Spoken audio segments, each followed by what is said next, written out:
नमस्कार दोस्तों, नमः शिवाय। जीवन ज्योति चैनल में आप सभी का हार्दिक स्वागत करती हूँ। दोस्तों, सावन मास के प्रत्येक व्रत और त्योहार अपने आप में बहुत ही विशेष होते हैं।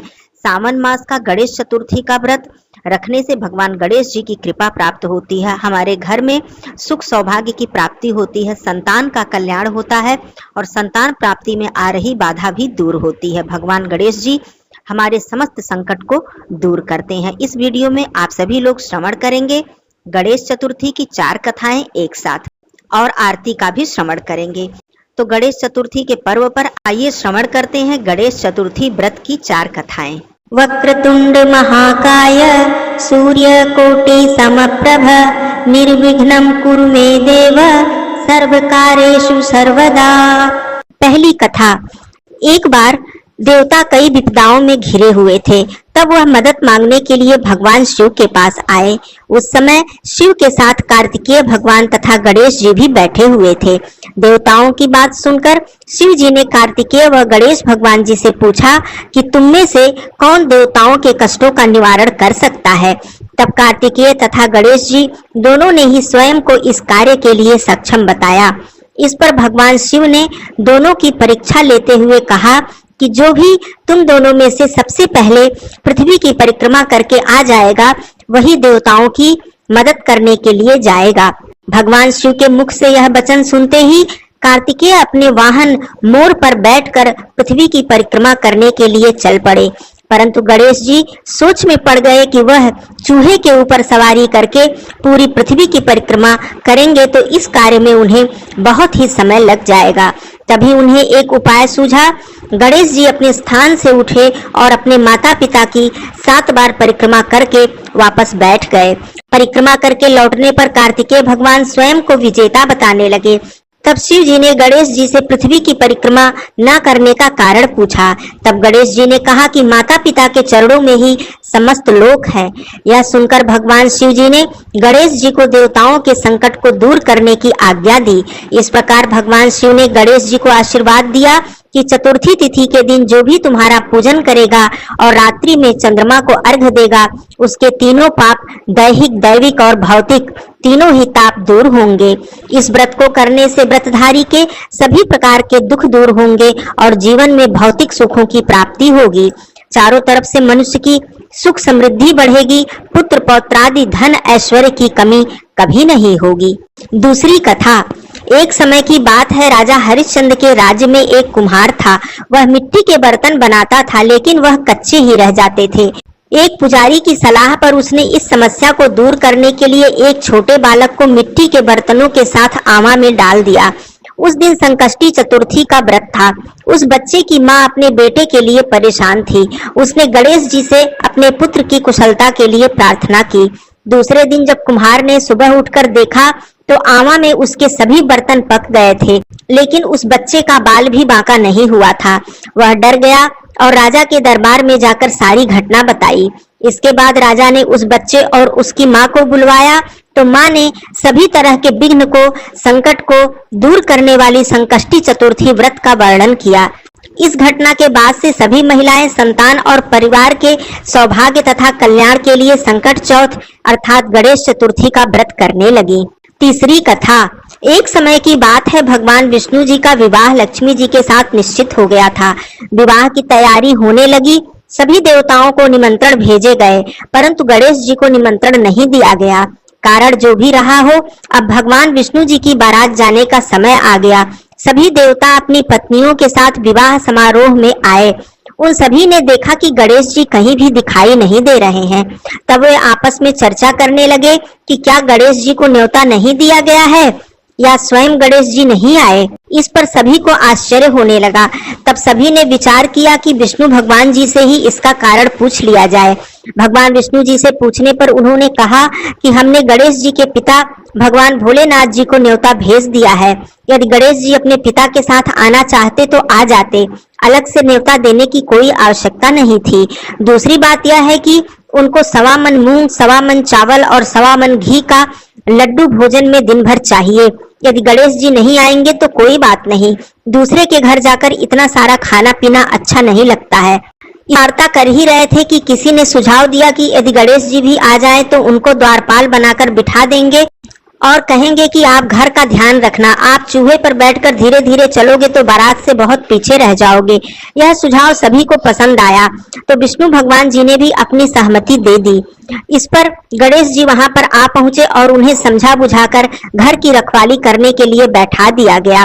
बारात चल दी। तब नारद जी ने देखा कि गणेश जी तो दरवाजे पर ही बैठे हुए हैं। वह गणेश जी के पास गए और रुकने का कारण पूछा तो गणेश जी कहने लगे कि विष्णु भगवान जी ने मेरा बहुत अपमान किया है। नारद जी ने कहा कि आप अपनी मूषक सेना को आगे भेज दें तो वह रास्ता खोद देगी, जिससे उनके वाहन धरती में धंस जाएंगे। तब आपको सम्मान पूर्वक उन्हें बुलाना ही पड़ेगा। अब तो गणेश जी ने अपनी मूषक सेना जल्दी से आगे भेज दी और सेना ने जमीन खोखली कर दी। जब बारात वहां से निकली तो रथों के पहिए उसमें धंस गए। लाख कोशिश करने के बाद भी रथों के पहिए नहीं निकले। सभी ने अपने अपने उपाय कर लिए परंतु पहिए नहीं निकले, बल्कि जगह जगह से वह टूट गए। किसी के समझ में कुछ भी नहीं आ रहा था कि अब क्या किया जाए। तब नारद जी ने कहा कि आप लोगों ने गणेश जी का अपमान करके अच्छा नहीं, यदि उन्हें मनाकर लाया जाए तो आपके सभी कार्य सिद्ध हो सकते हैं और यह संकट भी टल सकता है। भगवान शिव जी ने अपने दूत नंदी जी को भेजा और वो गणेश जी को लेकर आ गए। गणेश जी का आदर सम्मान के साथ पहले पूजन किया, तब जाकर रथ के पहिए निकले। लेकिन रथ के पहिए जगह जगह टूट फूट गए थे। अब उन्हें कौन ठीक करे। पास के खेत में एक खाती काम कर रहा था, उसे बुलाया गया। खाती अपना कार्य करने से पहले श्री गणेशाय नमः कहकर गणेश जी की वंदना की। देखते ही देखते खाती ने सभी पहियों को ठीक कर दिया। तब खाती कहने लगा कि हे देवताओं, आपने सर्वप्रथम गणेश जी को नहीं मनाया होगा और उनका पूजन नहीं किया होगा, इसीलिए आपके साथ यह संकट उत्पन्न हुआ है। हम तो मूर्ख अज्ञानी हैं, फिर भी सबसे पहले गणेश जी को पूजते हैं, फिर अपना कार्य प्रारंभ करते हैं। आप लोग तो देवता गण हैं, फिर भी आप गणेश जी को कैसे भूल गए। अब आप लोग गणेश जी की जय बोलकर अपने कार्य को शुरू कीजिए, आपके सभी कार्य बन जाएंगे और कोई संकट नहीं आएगा। ऐसा कहते हुए बारात वहां से चल दी और भगवान विष्णु जी माता लक्ष्मी जी के साथ विवाह संपन्न कराकर सकुशल सभी लोग लौट आए। चौथी कथा। एक बार भगवान शिव तथा माता पार्वती नर्मदा नदी के किनारे बैठे हुए थे। वहां पर माता पार्वती ने भगवान शिव जी से समय व्यतीत करने के लिए चौपड़ खेलने के लिए कहा। शिव जी चौपड़ खेलने के लिए तैयार हो गए, परंतु इस खेल में हार जीत का फैसला कौन करेगा, यह प्रश्न उनके समक्ष आया तो भगवान शिव जी ने कुछ तिनके को एकत्रित किया और उसका एक पुतला बनाकर उसकी प्राण प्रतिष्ठा कर दी और पुतले से कहा, बेटा हम चौपड़ खेलना चाहते हैं परंतु हमारी जीत का फैसला करने वाला कोई नहीं है, इसलिए तुम बताना कि हम में से कौन हारा और कौन जीता। उसके बाद भगवान शिव जी माता पार्वती जी का चौपड़ का खेल प्रारंभ हो गया। यह खेल 3 बार खेला गया और संयोग से तीनों बार माता पार्वती जी ही जीत गईं। खेल समाप्त होने के बाद बालक से हार जीत का फैसला करने के लिए कहा गया। तब उस बालक ने महादेव को विजयी बताया। यह सुनकर माता पार्वती जी क्रोधित हो गईं और क्रोध में उन्होंने उस बालक को लंगड़ा होने और कीचड़ में पड़े रहने का शाप दे दिया। बालक ने माता पार्वती जी से बहुत ही क्षमा मांगी और उसने कहा कि मुझसे अज्ञानतावश ऐसा हुआ है, मैंने किसी द्वेष भाव के कारण ऐसा नहीं किया है। बालक द्वारा क्षमा मांगने पर माता ने कहा, यहाँ गणेश पूजन के लिए नाग कन्याएं आएंगी, उनके कहे अनुसार तुम गणेश व्रत करो, ऐसा करने से तुम मुझे प्राप्त करोगे। यह कहकर माता पार्वती जी शिव जी के साथ कैलाश पर्वत पर चली गईं। 1 वर्ष के बाद उस स्थान पर नाग कन्याएं आईं। तब नाग कन्याओं से श्री गणेश के व्रत की विधि मालूम करके उस बालक ने 21 दिन तक लगातार गणेश जी का व्रत किया। उसकी श्रद्धा से भगवान गणेश जी प्रसन्न हुए और उन्होंने बालक को मनोवांछित फल मांगने के लिए कहा। उस पर उस बालक ने कहा, हे विनायक, मुझ में इतनी शक्ति दे दीजिए कि मैं अपने पैरों से चलकर माता पिता के साथ कैलाश पर्वत पर पहुंच सकूं और वह मुझे देखकर प्रसन्न हो। तब बालक को यह वरदान देकर श्री गणेश जी अंतर ध्यान हो गए।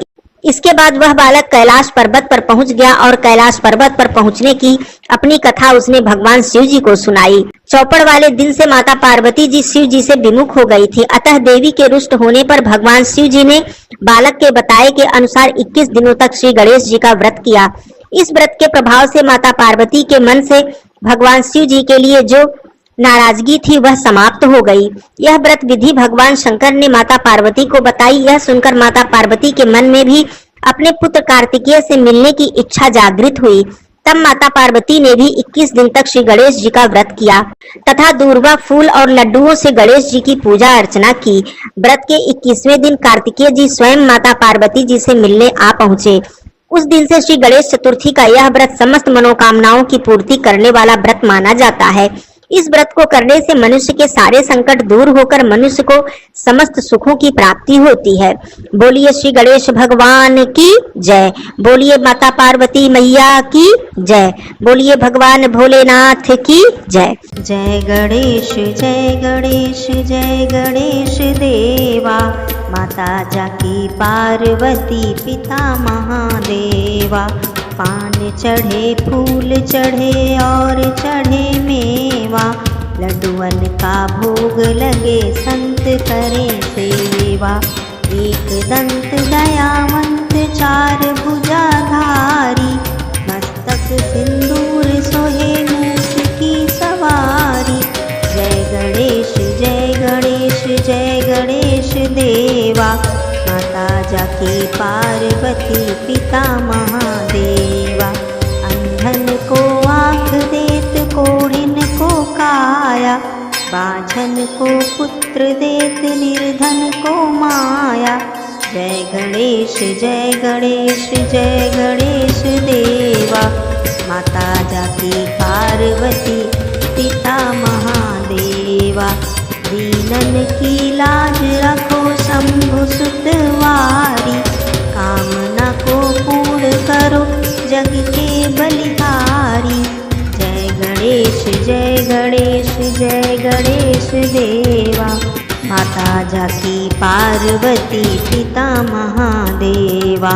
पान चढ़े फूल चढ़े और चढ़े मेवा, लड्डुअन का भोग लगे संत करें सेवा। जय गणेश जय गणेश जय गणेश देवा, माता जाकी पार्वती पिता महादेवा।